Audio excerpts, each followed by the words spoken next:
This is a spreadsheet I've been working on while I'm recovering from COVID in quarantine.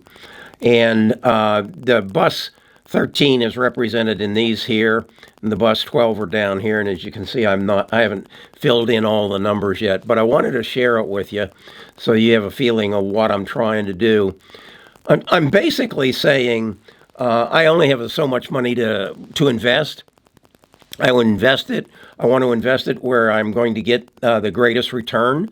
I believe the greatest return is going to come in the semiconductor field. And I want to pinpoint those stocks who haven't run up already and will possibly give me some better buying opportunities. But even at this price that they're at now, that I might be able to do extraordinarily well over the next year. And so let me walk you through Apple and show you what all I've done. This is their current price, their market cap, their PE ratio. Now, quite often when you see a PE ratio, it's a forward-leaning PE ratio, and they're basing the PE on their projected future earnings. I don't do that.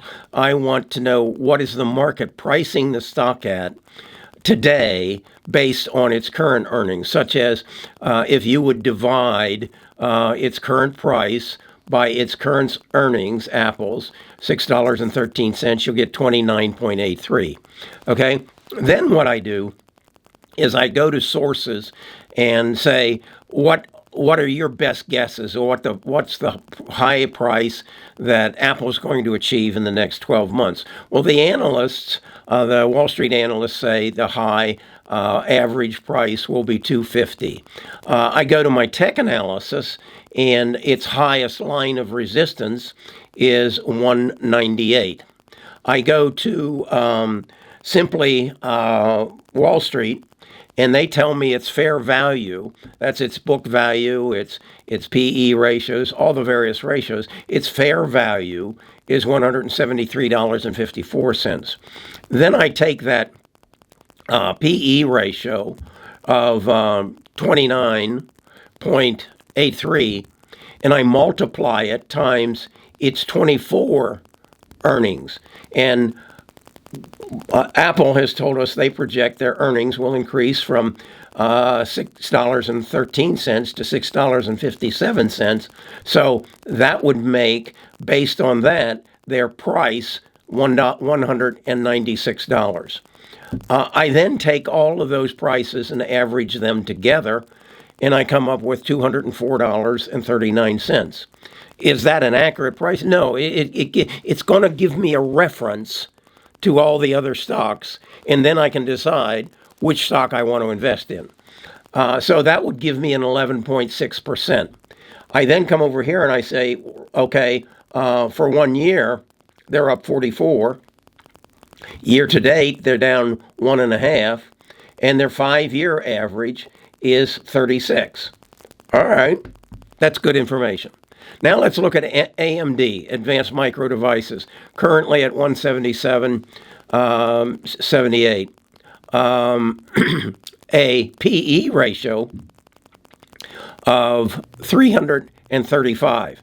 That's because their earnings per share were only $53, but they are anticipating earnings of $3.64. So I am saying, or recognizing, that the market has priced some of those earnings of 2024 into AMD's price. But I also see that they are then going to expect another 50% increase in their price in 2025.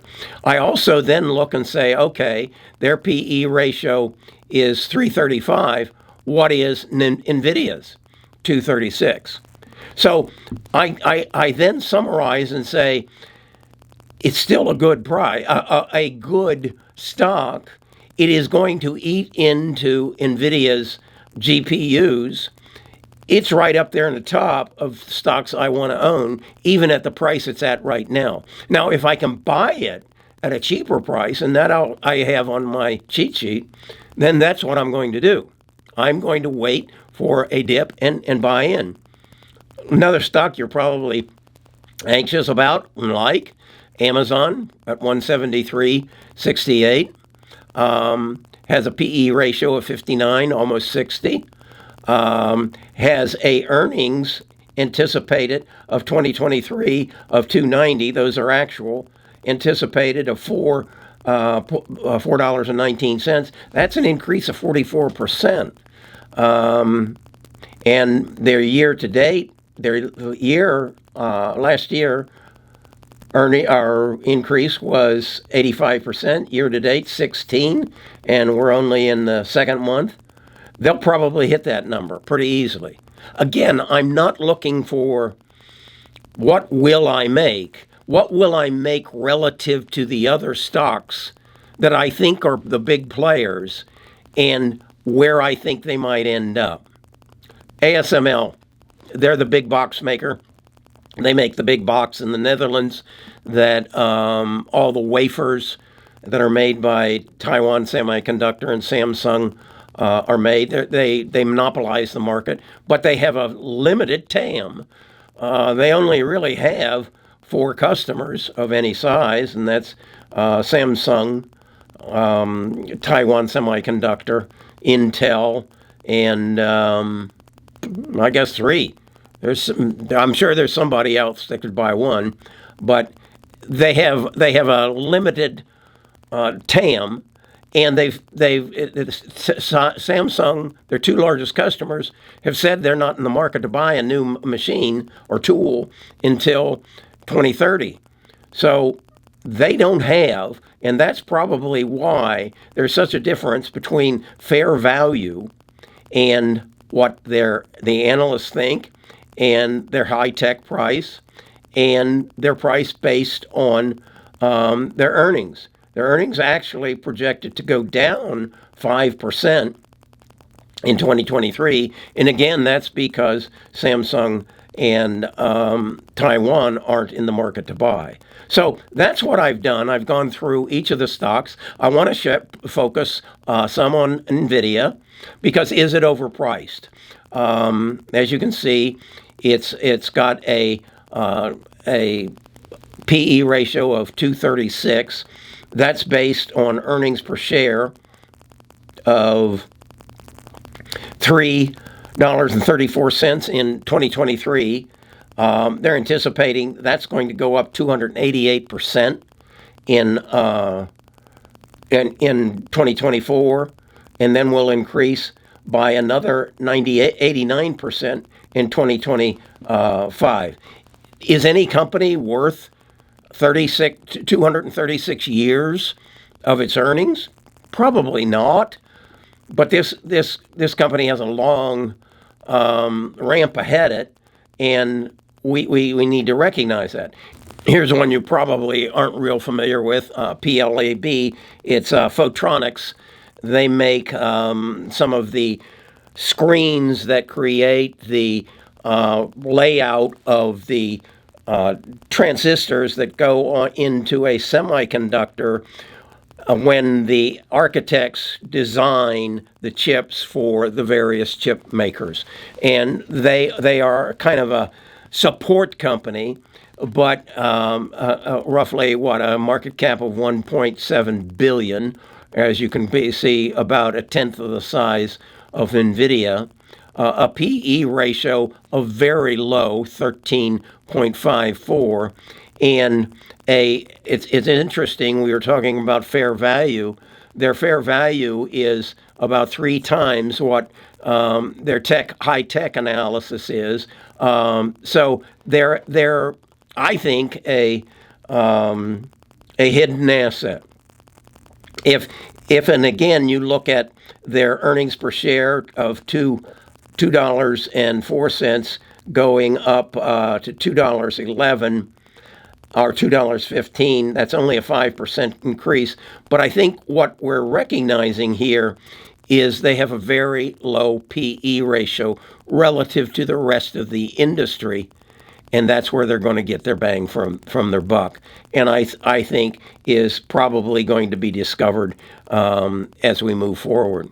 Then you have SMCI that has had a tremendous run, trading right now at 852, down from its 1,150. But it has good, steady numbers.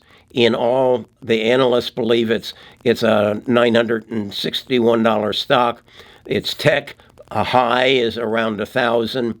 The fair value by Simply Wall Street is 1,100. If you take its earnings per share and multiply it times its current PE ratio, you've got a price of about $1,341. And so I'm seeing about a 32% increase from where it is right now. So this is what I'm doing. It is not complete. It's a project I'm working on. I'll make it available on my website. I'll probably come back to it in another video in the near future. I'm also then going to fill out the Bus 12. These are the software and the support companies that will profit highly off of the coming change to artificial intelligence into our system, which will penetrate all the way down to our smartphones, and then eventually the chip, we're all going to have in the back of our neck. That's about all I can do on this right now. I'm not 100%. I would say right now this COVID is in my head. My ears are ringing. There's a buzzing going on. My voice is breaking up. So that's about all I can put into it today. I hope you find this interesting. I hope you find this helpful. And if you want to get access to it, just get on the bus and come join our Platinum group. We right now, as you'll see in the description, we have a 50% discount available because I want to help make you a better investor and give you an opportunity to learn from what I learn and what other people learn and make this into a team sport. Come join the tribe and get on the bus.